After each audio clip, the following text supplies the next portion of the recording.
If you are running a small business as a sole proprietor in Denmark, understanding the basics of VAT is essential for staying compliant and avoiding unpleasant surprises. In this video, we will walk through what VAT is, when you need to register, how to handle invoices and reporting, and some practical tips to keep your administration simple and under control. Let us start with the fundamentals. VAT, or moms in Danish, is a consumption tax added to most goods and services. As a business, you typically act as a collector on behalf of the tax authorities. You add VAT to your sales, you pay VAT on your purchases, and you regularly report and settle the difference with the Danish tax agency, Skattestyrelsen. The standard VAT rate in Denmark is 25%, and unlike many other countries, Denmark does not have reduced rates on most everyday items. For most sole proprietors offering typical services or selling standard goods, 25% will be the applicable rate. A central question for many sole proprietors is, when do I actually need to register for VAT? In Denmark, you must register if you carry out business activities with the intention of making a profit and your VAT liable turnover exceeds, or is expected to exceed, 50,000 Danish kroner over a 12-month period. This threshold is relatively low. So many freelancers and small one-person businesses will reach it. Importantly, the threshold is based on expected turnover. If you know, based on signed contracts or realistic forecasts, that you will cross 50,000 kroner within a year, you are required to register before you exceed it. The registration is done through virk.dk, where you create or update your business registration and indicate that your company will be VAT liable. Once you are registered for VAT, you must start charging VAT on all VAT liable sales from the effective registration date. On your invoices, you need to show your business name, address, CVR number, invoice date, a clear description of the product or service, the net amount, the VAT rate, the VAT amount, and the total amount including VAT. In practice, this means that if you invoice a client 8,000 kroner for consulting services, you will typically add 25% VAT, bringing the total to 10,000 kroner. The 2,000 kroner difference is not your income.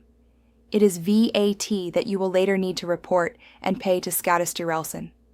On the cost side, when you are VAT registered, you are usually allowed to deduct input VAT on purchases that are used for your VAT liable business activities. For example, if you purchase a laptop for your business for 10,000 kroner plus 25% VAT, you pay a total of 12,500 kroner to the supplier.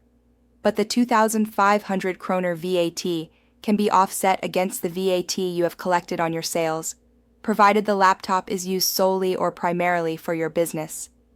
The same principle applies to other business expenses like software subscriptions, professional services, and equipment, as long as they are directly related to your VAT liable activities and you have proper documentation. However, there are important limitations. Certain types of expenses, such as most representation costs, some forms of entertainment, and purchases used for private purposes, have restricted or no right to VAT deduction. Mixed use, where something is used both privately and for business, can be particularly challenging. For example, a mobile phone used partly for private calls may need to be split proportionally between business and private use, and only the business portion of the VAT may be deductible. If you are in doubt, it is often worth speaking to an accountant or consulting the official guidelines from Skattestyrelsen. Once you are VAT registered, reporting and payment become part of your regular business routine. Sole proprietors are typically assigned a VAT reporting frequency based on their turnover, often quarterly for smaller businesses and more frequently for larger ones. For many sole proprietors, quarterly reporting is the norm. Within each reporting period, you calculate the total VAT on your sales, known as output VAT, and the total VAT on your eligible purchases, known as input VAT. The difference between these two amounts is either what you owe to Skattestyrelsen, or if your input VAT exceeds your output VAT, what Skattestyrelsen owes you as a refund. Reporting is done via taste-self-erverve on scat.dk, where you enter the figures for sales and VAT and submit your return before the deadline. Late reporting or late payment can trigger interest and penalties, so it is important to put reporting deadlines in your calendar and maintain a basic bookkeeping system that keeps your invoices and receipts organized. A few additional points are worth noting for sole proprietors.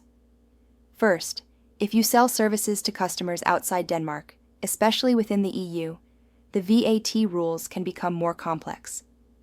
Business-to-business sales within the EU may be subject to reverse charge rules, where VAT is not charged on the invoice, but the customer accounts for VAT in their home country. Business-to-consumer sales, especially digital services, may have their own specific rules. If cross-border trade is a meaningful part of your activity, it is essential to understand these nuances early. Second, some types of activities are exempt from VAT altogether, such as many financial services, certain educational services, and specific health-related services. If your business activity falls under a VAT exemption, you may not have to charge VAT, but you will also typically not be able to deduct VAT on your purchases. This can have a significant impact on your pricing and profitability, so it is important to know whether your services are exempt, liable, or a mix of both. Third, as a sole proprietor, VAT is separate from your personal income tax. VAT is a flow-through tax collected on behalf of the state. Your profit, after expenses but before personal allowances, is what is relevant for income tax and social contributions. Keeping a clear separation between VAT, business expenses, and personal income is critical for accurate financial management. From a practical standpoint, the best way to handle VAT as a sole proprietor is to build simple discipline into your everyday operations. Use invoicing or accounting software designed for Danish businesses so that VAT is calculated and displayed correctly. Keep all receipts and invoices, ideally in digital form, and categorize them promptly so that you can easily identify which expenses have deductible VAT.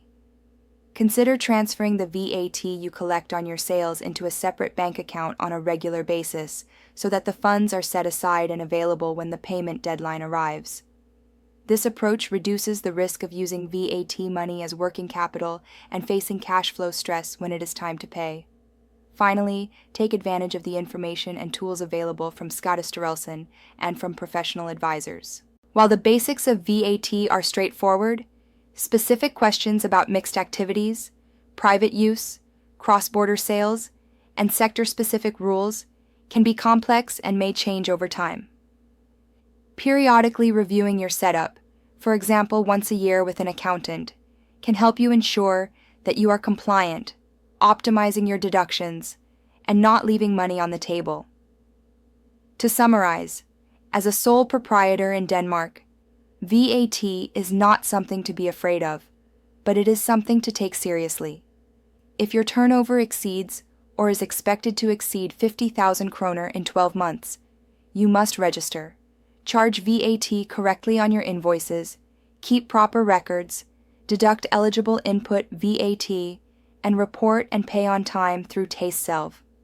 With a basic system in place and a clear understanding of your obligations, VAT becomes a manageable part of running your business, allowing you to focus on what really matters, serving your customers and growing your company in a sustainable, compliant way.